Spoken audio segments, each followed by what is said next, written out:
got 3 questions here, maybe more coming. They're interesting.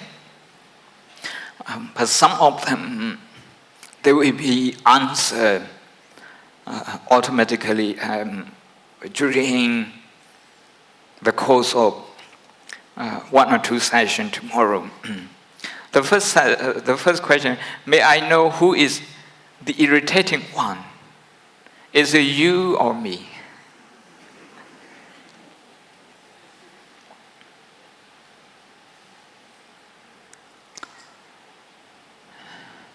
If we ask the wrong question, we get the wrong answer.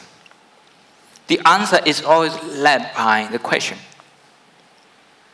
That is why sometimes the Buddha says, okay, without answering the question straight, the Buddha asks another question to clarify the question. Sometimes he just keeps silence.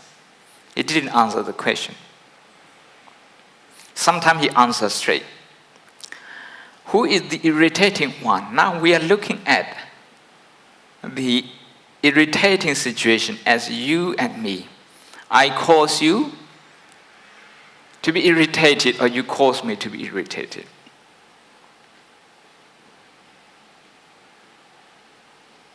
What the Buddha is saying is that in human history, we always look at things like that. As you irritating me and me irritating you. We personalize it. But in irritation, there's no me, there's no you. Because when you feel irritation, the quality of your irritation is just exactly like my irritation. You don't own the irritation. If we don't look at the irritation properly, what will happen is that we are going to cling to this irritating situation. We are not able to let go. So, how to let go, how to deal with this, the second question. How to deal with those we cannot avoid. Demanding boss or nasty relatives, as an example here. I'm going to be talking about this tomorrow, but today is the foundation. That is to recognize our emotion, what happens. To recognize that. If we recognize that from the subconscious mind, okay, we come to the conscious mind. The conscious mind has reasoning, has mindfulness, has awareness, but the subconscious mind has none of that.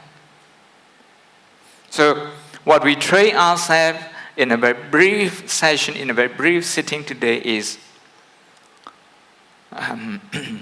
to bring ourselves out of the subconscious mind into the conscious level.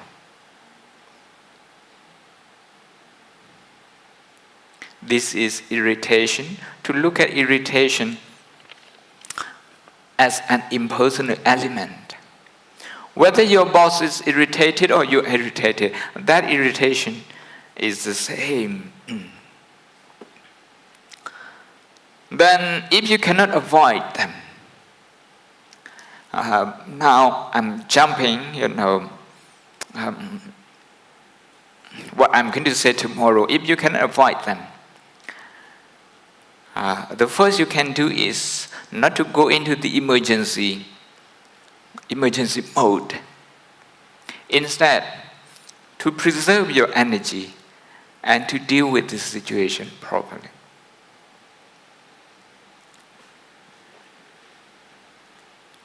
If it's a difficult situation, you have 2 choices. One is to get irritated and angry. The other is to feel compassionate. To feel compassionate for yourself for being in this situation. to feel compassionate for your boss for being like that,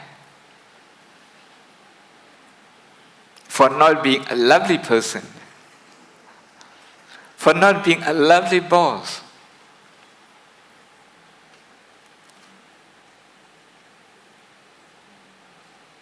We talk more about that tomorrow. And number 3, Sarah, how do I let go of emotional pain, being abandoned by someone I love? Well, I don't have this experience, so I can't say.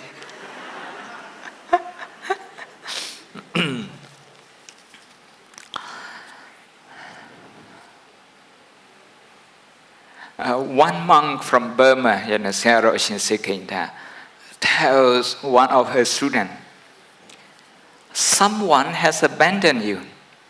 Only one person. This person doesn't like you anymore, but you keep thinking about this person. There are many people out there who like you, and you don't want to think about them. That is why you suffer.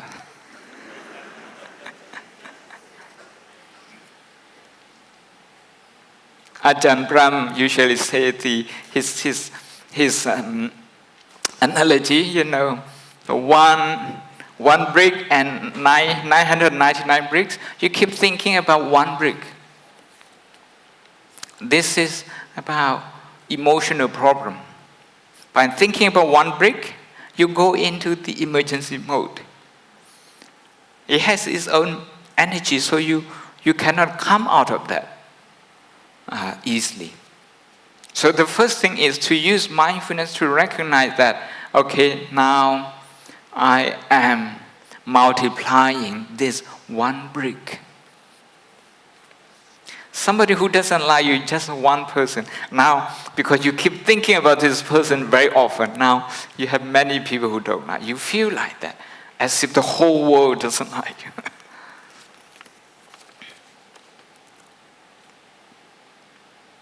We need to look into our heart and what are the emotions that we experience. Is it insecure feeling? Is it anger? Is it disappointment? Is it low esteem? So we just need to pinpoint that emotion. And you register that emotion a few times and train your mind to let go. Train your mind to accept and train your mind to let go. If you don't train your mind to let go, the mind wouldn't know how to let go.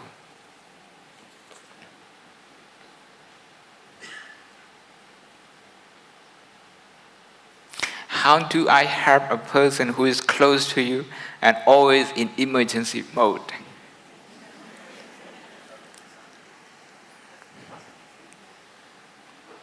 The first thing is to make sure that you don't go into emergency mode. And to look at this person as your only child. Like your child, sometimes your only child, is being difficult. You give some food, the child doesn't want it. You want to take your child somewhere, the child doesn't want to go with you. The child is being difficult sometimes. When that happens, what do you do? You have to see the pain in the child's mind, in the child's heart.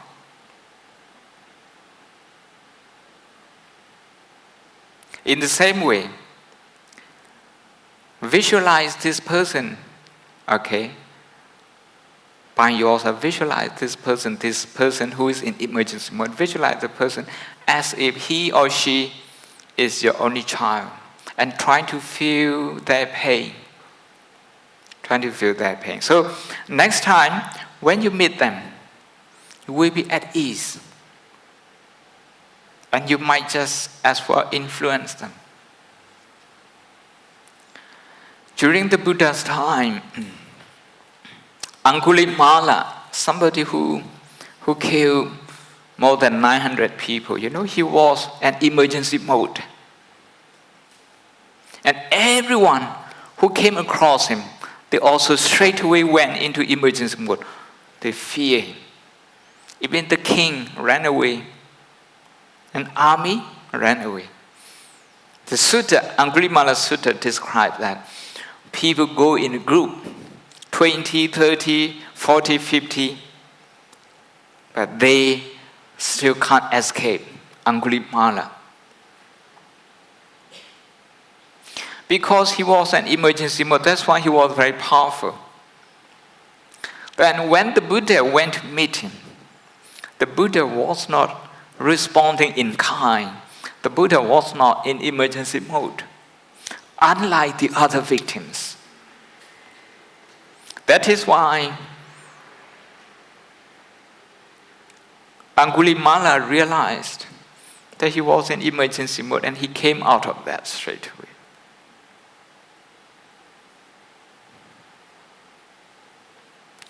We have to believe in kindness.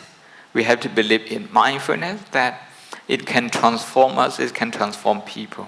So if we keep ourselves out of the red zone, the emergency zone, it's likely that we will be able to to protect other people as well. One latest research in Africa,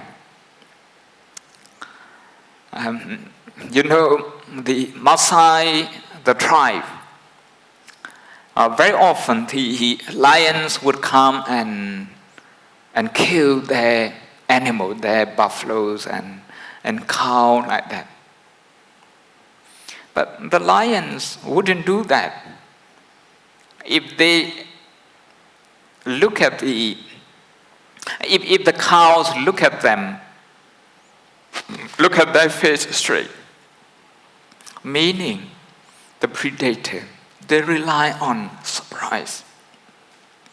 They rely on surprise factor. When you see the lion hunting, one lion will chase the prey to go into a certain direction, another lion would block the other way, and one lion would be waiting to ambush using surprise factor. Emotion, they are like lions. If they don't have surprise factor, they cannot overpower our mind. When you don't expect that your boss can be difficult, that your relatives can be difficult, that yourself sometimes, your emotion can be up and down. If you don't expect this, you're going to be taken by surprise all the time. You're going to fall prey to your own emotion. So mindfulness. The latest research is that people, they create the eyes, they draw the eyes of a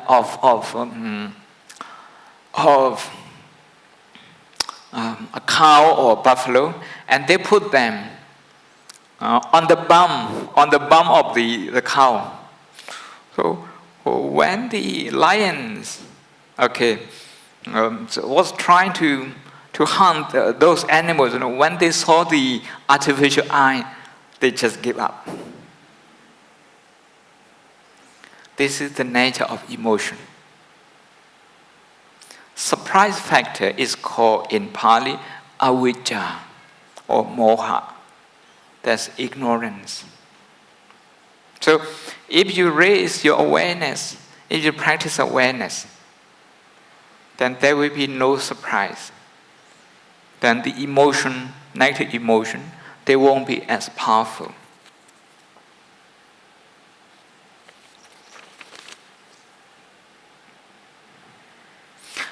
What to do if surrounding people are in emergency mode? When do I use emergency resources?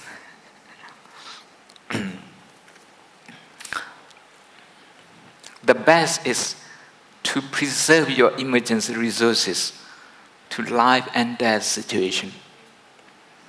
Emotion is like this. You get caught by surprise, by the predator and you run. So this time you escape. But you have used up a lot of your energy. So it's taking time. You have to take time to recover your energy.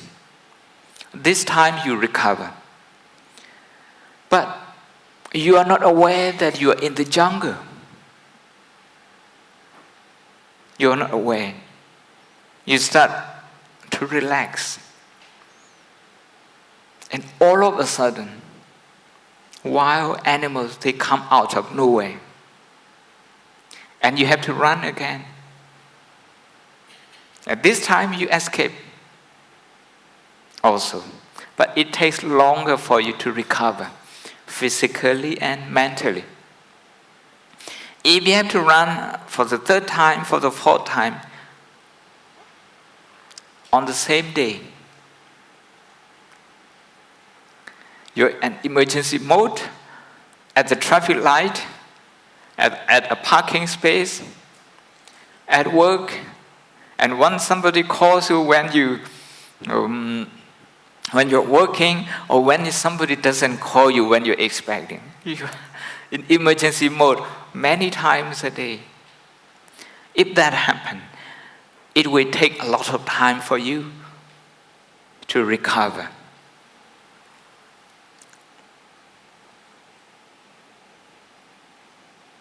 If you yourself, unconsciously, if you go into emergency mode, emergency resources,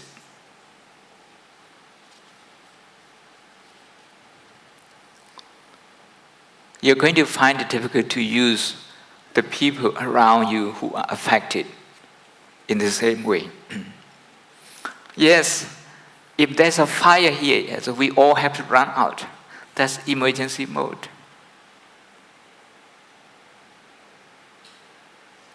But once we are outside, we have to check our emotion. If we are still scared, if there is still fear, okay, we have to check our emotion. If we don't check that, we are going to have emotional hangover. Emotional hangover sometime from school to university, from university to workplace, from one work to another work, like that.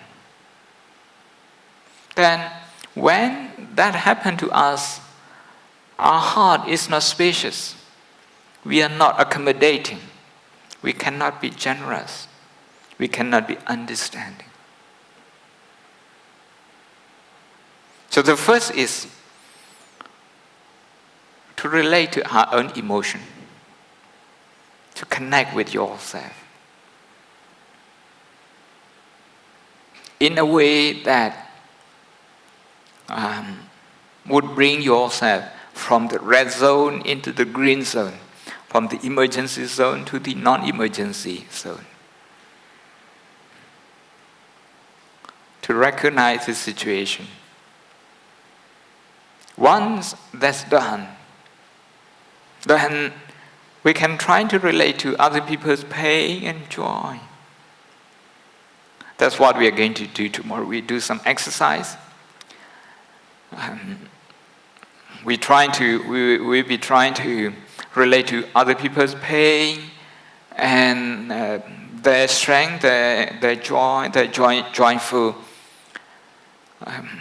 events, their achievements in their life. By doing that, we are developing our emotion in a positive way. And we are operating in a more conscious manner, in a more mindful manner, and not through our subconscious mind.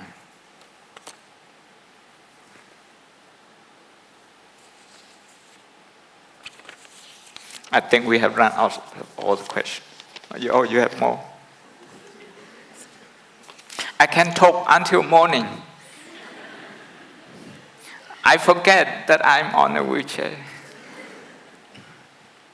News media report about emergencies.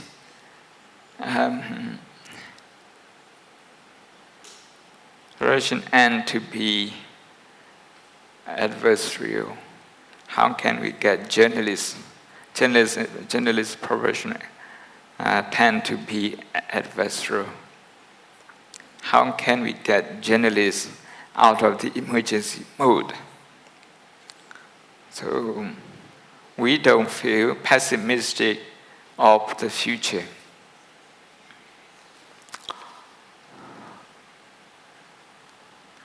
If you buy their journal, then you support them. You support them. If you rate their journal very highly, then you also support them. The way to relate to them is to feel their pain. They are in that profession. They are being paid to be negative. If they are not negative, they can't survive. That's the situation. If you do something good, that's not news. So you have to feel their pain.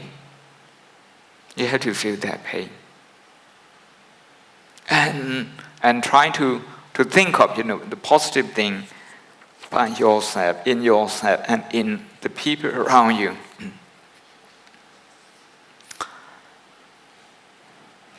The journalists, they write what people like, because the readers like negative things, and they...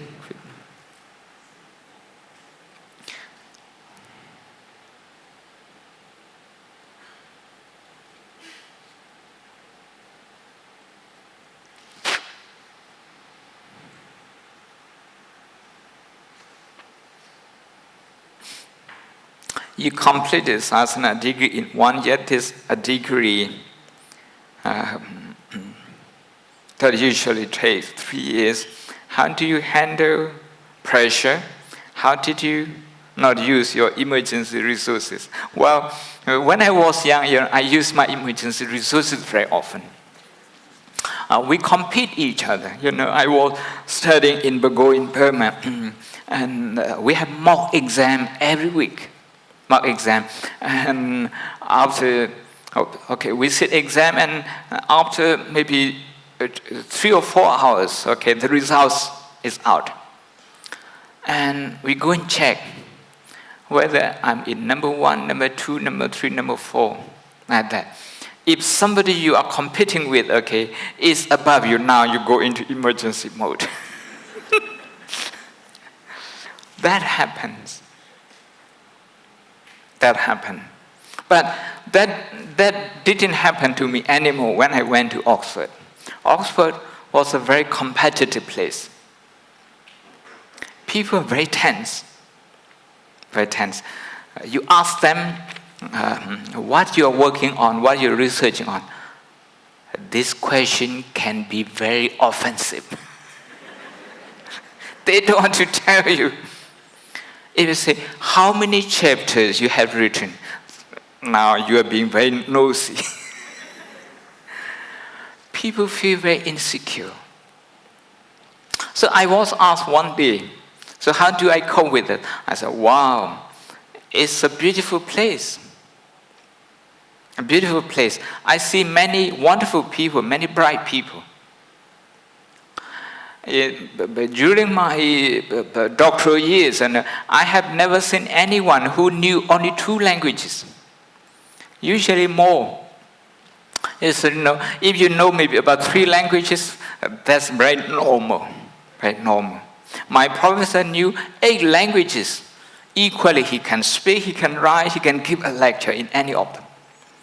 So in that situation, if you can rejoice in their knowledge, in their achievement, now you don't feel insecure anymore. When you forget that you live in a wonderful place, there are many people with a lot of achievements, then you tend to go inside, you go inward. And you start competing yourself with other people.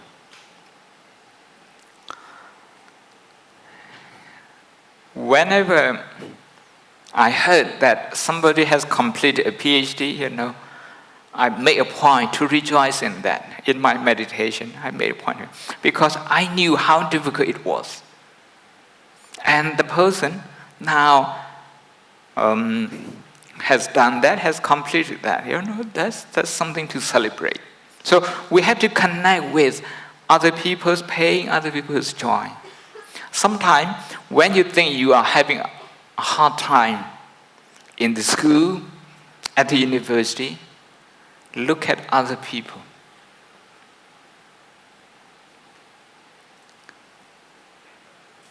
When you can share with their pain and you no longer personalize your pain, that's what we call anatta. Anatta means non-personalization. Anatta means sharing the pain and sharing joy. It's a very selfless attitude. I'm very impatient. I cannot tolerate people who are slow in their work. How can I overcome this weakness?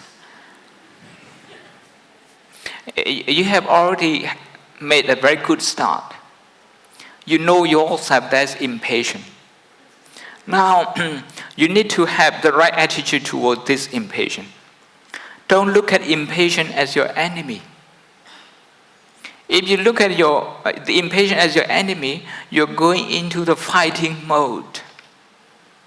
You're going into emergency mode. And you will start a vicious circle. So what is important is to feel compassionate towards yourself for having impatience. This is important.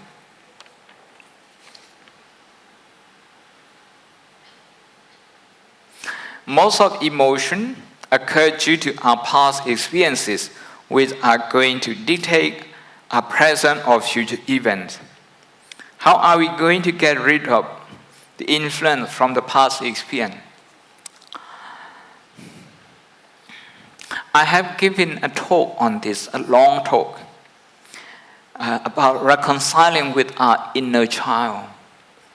The inner child is about past experience. We have the past experience within us. If you are agitated with somebody, you hold on to this agitation. That means you easily go into emergency mode. When you go into emergency mode, because you don't like this agitation, you tend to ignore this agitation. Sometimes by blaming the other person, sometimes by blaming yourself, sometimes by suppressing it. In either case, this irritation, which is a child, is being ignored. And this child is frightened because it doesn't get the attention, the warmth, the love it deserves. So the past experiences, all they need is non-judgmental awareness and compassionate attention.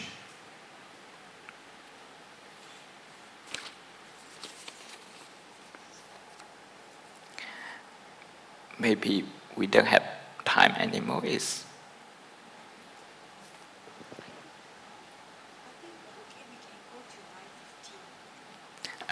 Until 9:15. Okay. If you say 3 minutes, I go straight into emergency mode. Huh? I'm okay. Thank you. You are very kind. Yeah.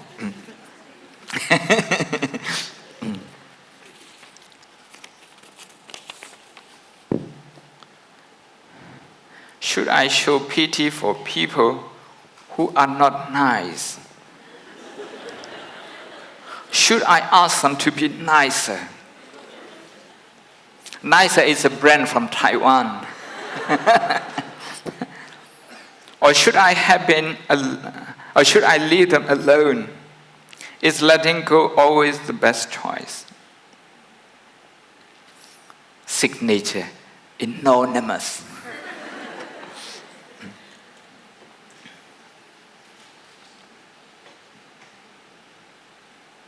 we are going to work on this pity and compassion tomorrow. And I hope we can, if you can keep this so that we can talk about this tomorrow. How do we release emotional hangover? When we encounter very nasty, aggressive, emergency mode people, how do we keep calm ourselves? You have to connect with that pain. If you are not connected with that pain, you can go into emergency mode straight away. And this is called karuna, and we do this tomorrow as well.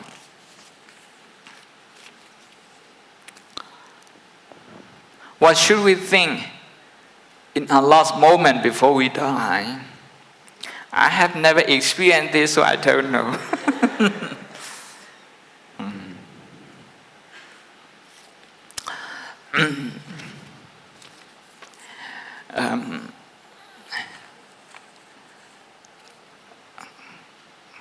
Like Ajahn Brahm says that the consciousness on one brick can overwhelm 999.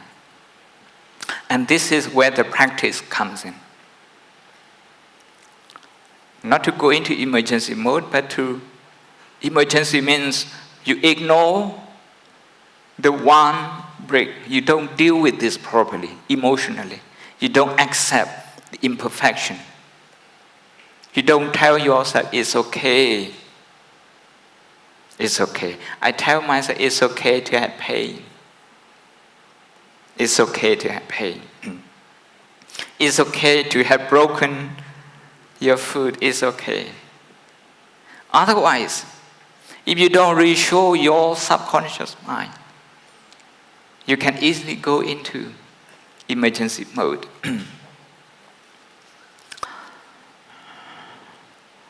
If we strengthen our conscious mind, with mindful compassion and mindful joy, joyous feeling, that is karuna and mudita, I think the consciousness before we die usually reflects the consciousness that we have lived with, the strongest one. If our strongest one is positive thinking, is compassionate thinking, it's likely that before we die, our mind will go to that. You see some people, they die smiling. Some people, they die screaming. See? A professor of psychology in Sri Lanka, Professor Nandasena, he observed 35 butchers. Those 35 butchers, they die just like the animal they kill. They scream like that. You see?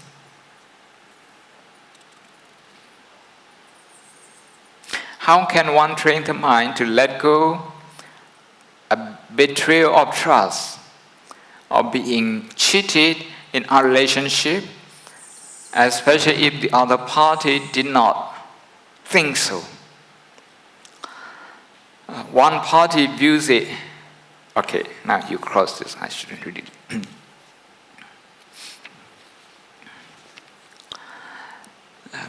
Again, I will be talking about this tomorrow. To use pain and joy, these two emotions, they are boundless. They're immeasurable. They can include everyone. Very inclusive. Very inclusive. If you can relate to the pain of someone who has hurt you, who has betrayed, if you can find some pain of that person and relate to that pain, that person's betrayal wouldn't hurt you anymore. This is the way to let go. Some people, they want to let go, by having a lot of beer, by having a lot, very strong alcohol, knocking themselves off.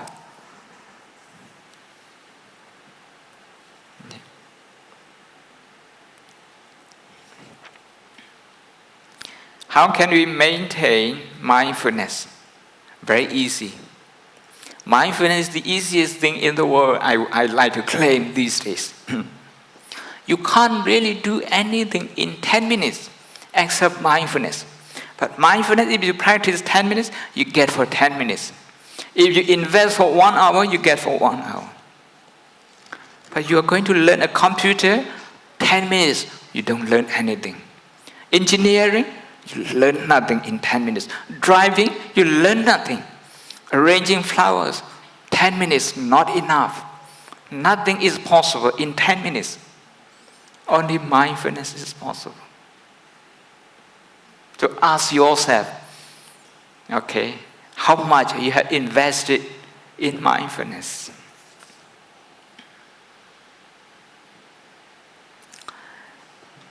Not you and not me, this question.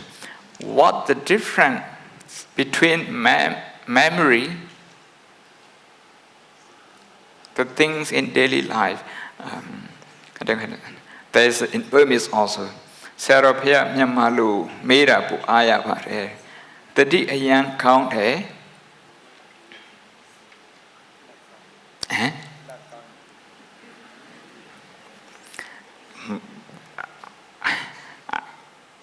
My Burmese is not very good anymore. I almost go into emergency mode. What is this one? The young count there, and this one? Sula count there. Ho yenga pikere hari alungu driyare surane vibatana bhavana mata matadine kwachamu shidelo timpare pya era hopa shimbya hongpa yan yu this one shout out pya Tadi a young count there. Sula count there. Sula count there, what is it? Being lucky, and being mindful, what's the connection? Ho yenga pikere hari along udriyare surane vibatana bhavana ma tamadrine kwachamu shida lutimare pya.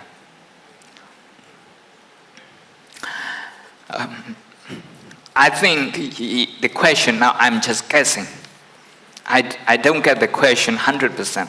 I just think if the question is, if you remember your past, by simply you remembering your past experience, is this right mindfulness? Is this right mindfulness? The past is the concept that we have in our mind. But the feeling about the past is present. It is happening at the present moment. If you are bitter about your past, about 2002, for example, 14 years ago, 2002 is gone. But the negative emotion, the bitterness is still here, is still current, is still present. You are working on this emotion. That is why it's right mindfulness. You are being mindful of your present thoughts and emotion. If I understand the question correctly, that would be my answer. If I don't understand it correctly, I'm sorry. I hope you don't go into emergency mode. Okay. We are done with all questions. Bhante, one last, Sayadaw, sorry. Maybe one last question, just a change of track. This question is regard to Sila. In the 5 precepts, the 4th one is to refrain from untruthful speech. So the question is, but sometimes we need to say things which are not very truthful. For instance, telling white lie. Like this brother or sister is sharing that sometimes on the phone with the parents who are in Myanmar, he or she has to say that she's fine and well, but actually maybe she's sick. So is it a sin or is it not right to always tell white lies to just comfort the other party? So some thoughts on that, please. Mm-hmm. Yeah.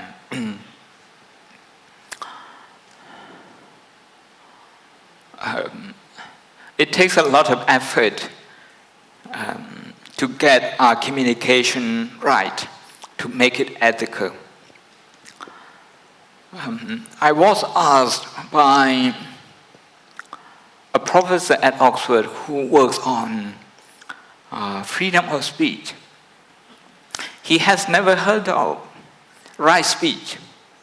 But in Buddhism, we have right speech, samma vaca. He said, what do you mean? So we spent about 2 hours talking about this. And we also talk about white line. Now, we have to examine our intention and the expression of that intention. Now, you don't want your parents to worry and you tell them that you're okay. You tell them you're okay.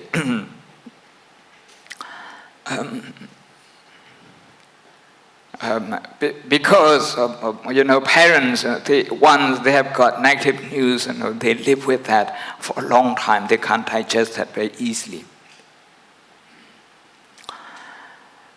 The intention is good. The intention is good, but it can become a habit.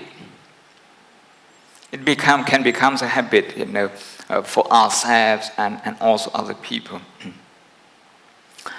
And in my case, what I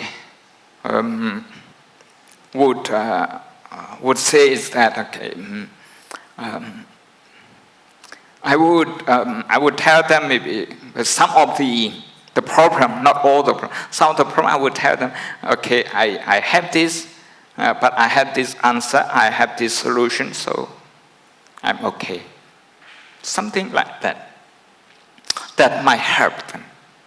That might help them. And of course, by simply avoiding the situation, sometimes it's difficult. But I have faced this situation. My mother was suffering from cancer. And so we had a choice with my brother and sister, do we tell her or do we not tell her? And one of my teachers also suffered from cancer, and we are looking after him. And do we tell him or not tell him? We're trying to find out their opinion about cancer, whether they are scared of cancer. So we talk about their friends who have died. And my mother said that one of her friends died from cancer, that she was scared of cancer. So I discussed with my brother and sisters, okay, we're not going to tell her that this is cancer. But how to describe cancer without using the word cancer? So that's how I discussed with some physician, some CA consultant, and I described the disease without using the word. Without using the word. And she didn't ask if she was suffering from cancer. And we didn't mention a word. Because of that, she was meditating on the pain, on the cancer pain. The doctor prescribed her morphine. She never used that. She meditated on the pain until the last minute. I'm very proud of her. You see, the thing is that she was scared of cancer, and so we didn't use the word. We didn't use the word, but we tell her something that, okay, something is wrong with your blood, with your cell. And everybody is trying their best, to do something for you. So that sort of thing that we talk about. Okay, thank you. Thank you so much, Sayadaw, for the teachings. Can we put our palms together and say sadhu 3 times in our gratitude towards the teachings as well as answering all the questions very well. Sadhu, sadhu, sadhu. Okay, you would have heard that Sayadaw mentioned there is a workshop tomorrow. This will be held at Buddhist Fellowship East Center. It's at 1:30 p.m. However, I do have a little disappointing news that it's the limited spaces are all taken up. So this is a reminder for those of you who have registered to be on time, because we will just release the vacancies, whichever are available to those who are present. So please be on time for those who have registered. Yes. You also it would be good to know also that today's Dhamma's talk is recorded right there by the brother. Thank you very much. And it will be available on dhammadownload.com. I am also aware that there are lots of questions coming in, and do apologize that if I had to, compress some questions and merge them together so that we can cover as much ground as possible. However, if it would be useful for you to join a Dhamma discussion or Dhamma sharing, you may like to note that at Buddhist Fellowship West Center, we have a Sunday service every Sunday at 10:30 a.m. Without fail, whether it's public holidays or school holidays, Sunday service is on at 10:30 p.m. May I request Bante to lead the congregation here to share the merits from today's Dhamma discussion as well as Q&A. There is also a small request. At BF, we have a lay speaker who is very close to our hearts.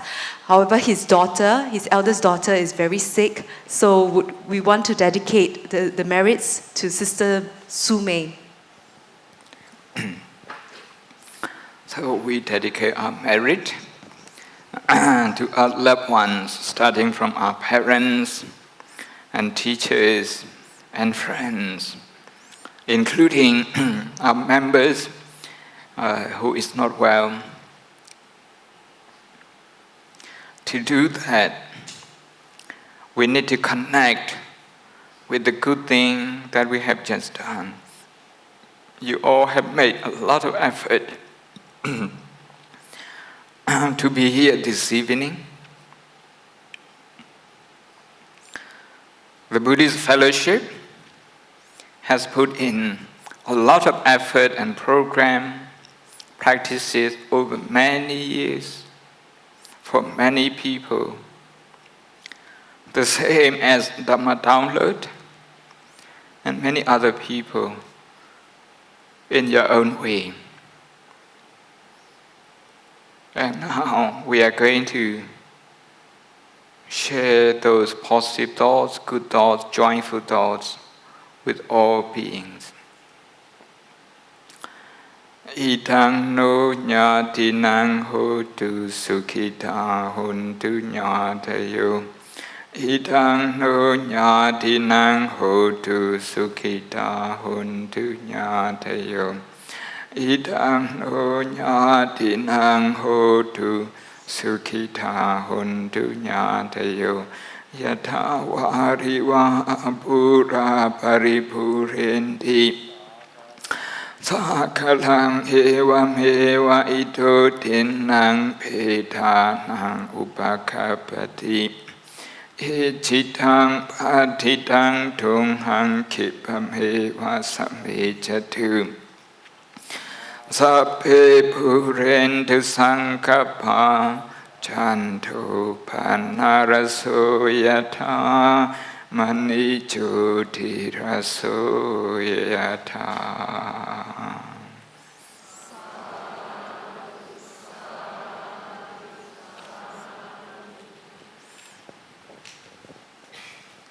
So brothers and sisters, if you would like to bow to Bante before he takes his leave.